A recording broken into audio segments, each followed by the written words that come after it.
Welcome student. In the exercise part 2, we begins with the question number 4. In the last section, in the exercise part 1, we complete the question 1, 2, 3 and 4. In today's section, we are going to learn from the 5th question. So, what is the question? What is it made of from? हे कशापासून बनलेले आहे and why? त्याचं कारण काय? बघा पहिला प्रश्न काय सांगितलेला आहे, a sickle to cut sugar cane. म्हणजे ऊस तोडण्याचा जो कोयता आहे तो कशापासून बनलेला आहे? तुमच्या डोळ्यासमोर ते चित्र आलं असेल, बरोबर आहे. कोयता हा असा शार्प असतो, बरोबर, आणि त्याच्या खाली ही अशी मूठ असते, बरोबर आहे. आणि ही मूठ जी असते ही लाकडानं काय केलेली असते, लाकूड त्याच्यावर लावलेलं असतं, बरोबर आहे. याला सिकल म्हणतात. हां, तर हा जी सिकल आहे ही कशापासून बनलेली आहे, तर हा जो मेटल आहे हा मेटल आहे आयर्न. आणि ही जी मूठ आपण याच्यावर बसवलेली आहे ही मूठ आहे कशाची, तर वूडची. म्हणजे आपण काय लिहू शकतो याचा answer, sickle is made from iron metal as well as the wood. बरोबर आहे. आता त्याच्या पुढे आपल्याला त्याचं कारण लिहायचं आहे, व्हाय, कशा, का. तर iron is a metal, we can make iron is a metal, we can sharp it by the machine to cut the sugarcane easily, and for handling it in a proper way the wood is attached to that sickle so that to cut the sugarcane easily. Okay, in this way you have to write the answer. Now in the second B, the sheets used for roofing, घरावर लावणारे जे पत्रे आहेत ते कशापासून बनलेले आहेत, त्याचंही उत्तर आपण कसं लिहू शकतो. It is made up of iron metal. Iron is hammered to make thin sheet because it has a which property, malleability property. Okay, now see the third one, question number 5th. a screwdriver तुम्ही बघितलेला आहे सगळ्यांनी, मुलांनो. Screwdriver सगळ्यांच्या घरात असेल, बरोबर. तर तो कशापासून बनलेला आहे, तर बघा पहिल्यांदा हा असा स्क्रूड्रायव्हर असतो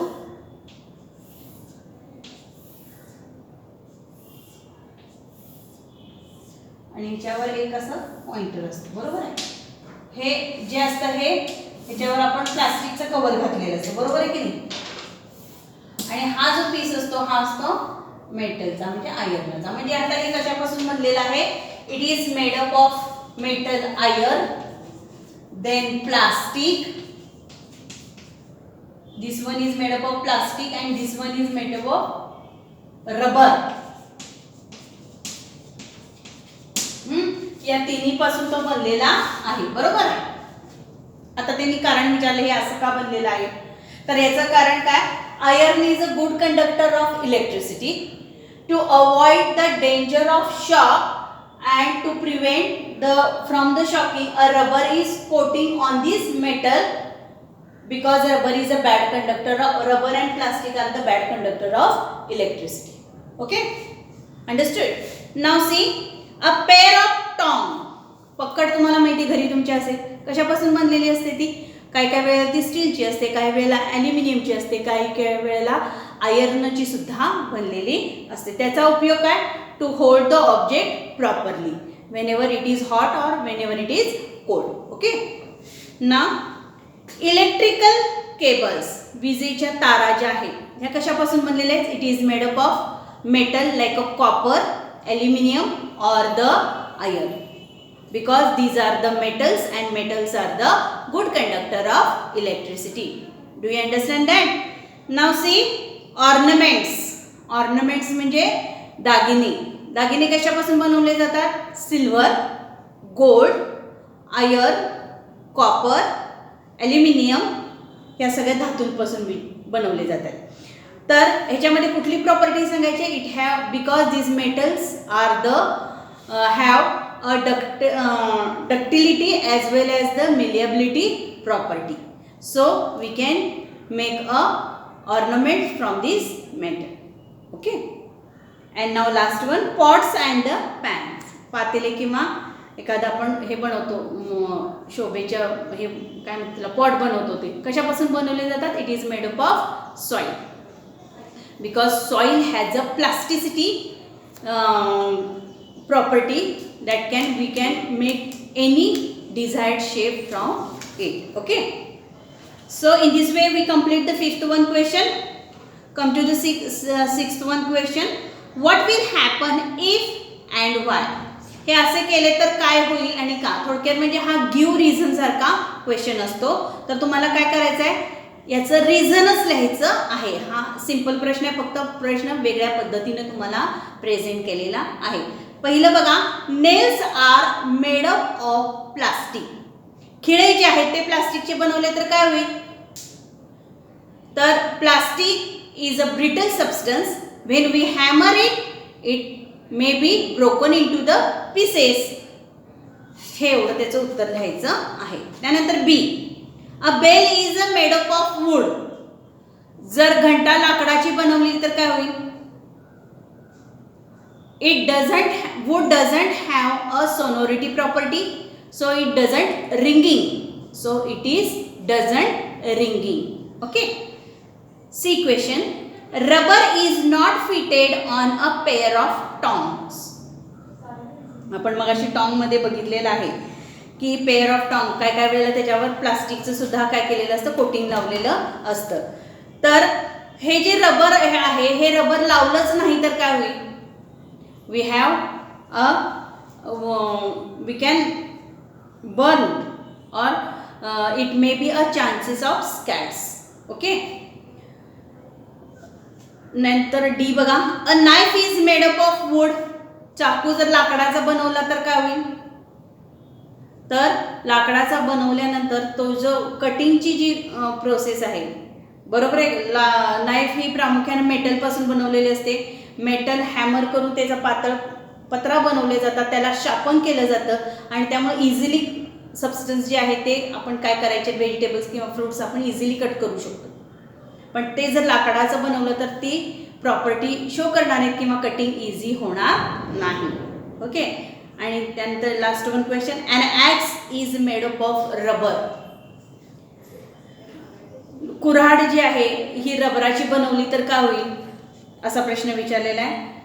तर rubber is not hammered to make a sharpening or to cut the wood, so the cutting of the wood is not doing properly, so हे तेवढं उत्तर त्याचं लिहायचं आहे. त्यानंतर क्वेश्चन नंबर 7 बघा, हू एम आय, मी कोण आहे ते ओळखा. लगेच आन्सर लिहून घ्या त्याचं. क्वेश्चन नंबर ए पहा, I am found in a thermometer. Uh measure, I measure your temperature. I measure your temperature. तुमचा ताप मी मोजतो, तापमापित मी असतो. मी कोण, I am the mercury. Write the answer, mercury. Okay, नाव B question, I make things hot or cold. माझ्याशिवाय गरम होत नाही किंवा थंडही होत नाही. मी कोण, बघा प्रश्न काय विचारलाय, आय मेक थिंग्स हॉट, माझ्यामुळे वस्तू गरम होतात, और कोल्ड किंवा त्या थंडही होतात, म्हणजेच काय, heat. It is the answer of this heat. Then see, I have no shape whatever. मला नाही, मला आकार, म्हणजे मी कोणत्याही आकारात नाही आहे. मी कोण, it answer is the water. Okay, नाव D question, I dissolve in water but not in kerosene. मी पाण्यात विरघळतो पण रॉकेलमध्ये मी विरघळत नाही. मी कोण, असा प्रश्न विचारलेला आहे. तर या प्रश्नाचं उत्तर लिहिण्यासाठी तुम्हाला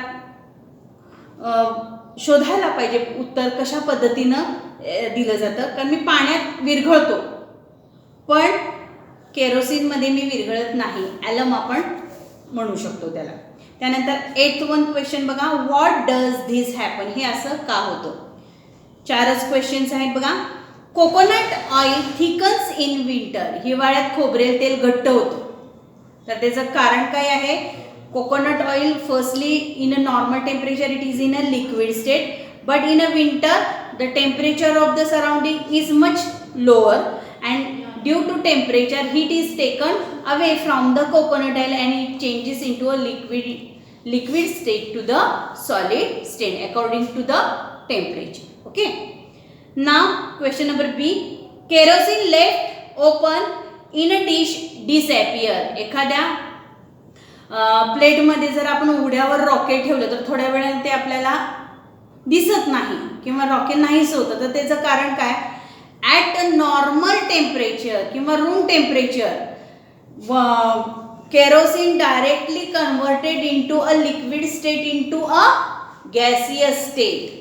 ॲट नॉर्मल टेम्परेचर और room temperature means here temperature causes to evaporate kerosene from liquid state to gaseous state. म्हणजेच त्याचा बॉइलिंग पॉइंट जो आहे तो काय आहे, हा खूप लोअर आहे आणि त्यामुळं नॉर्मल टेम्परेचरला सुद्धा केरोसिन काय होतं, लेफ्ट ओव्हर होऊन जातं. क्वेश्चन नंबर C बघा, the fragrance of incense stick lighted in one corner of a room spreads to other corner.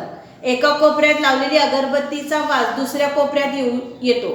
पहिल्यांदा आपण उत्तरादाखल कसं लिहायचंय. Incense stick is made up of, it is in a solid state. When we heat it it directly changes into a vapor state. When it spreads into the air, its particles spread all along the room and we get the fragrance of that stick. Okay, and the last one question, what do you see in the picture.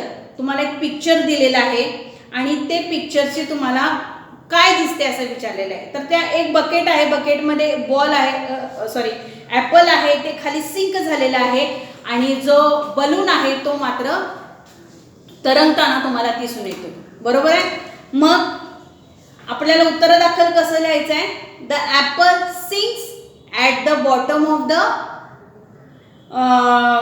Bucket but the air balloon that is inflated floats on the surface of the water because त्याचं जे कारण आहे ते मात्र मुलांनो आता तुम्ही पुस्तकात कोणत्या प्रॉपर्टीवरनं हे सांगता येईल हे तुम्ही शोधून काढायचं आहे.